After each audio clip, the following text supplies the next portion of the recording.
Selamünaleyküm, hörmətli abunəçilər. Gördük Allah'ın üstün. İki işlem hala başla veremiz hazır.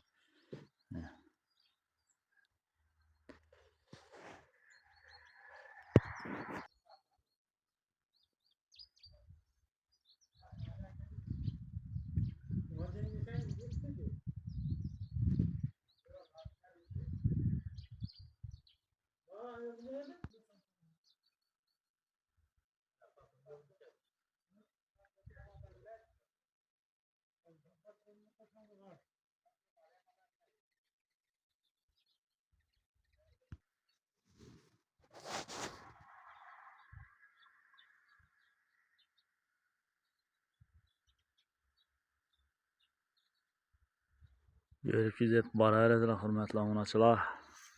Like, komentari yazıp, danış bölüşlərə tarqatıb, Musafirdən Bektoy YouTube kanalımı yüklüyümüz. Bektoy da bir asansa çıxarır. Profilin qlavnisində rəsmi tutdu YouTube kanalda. YouTube kanalıma ötüb abunə oluş yaddan çıxmasın hörmətli abunəçilər. Buraxalaq YouTube kanalımızdan rivajlandırış hərəkət etəmiz.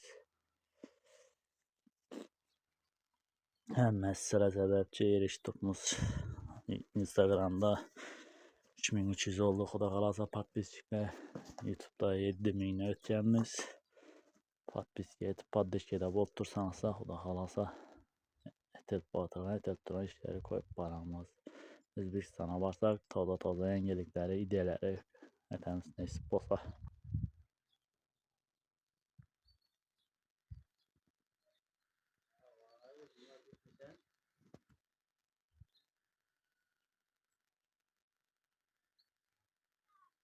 Sağ olasılar, salamat olasılar, güzəştdə davam etəsələr, Musafirdə Bektoy.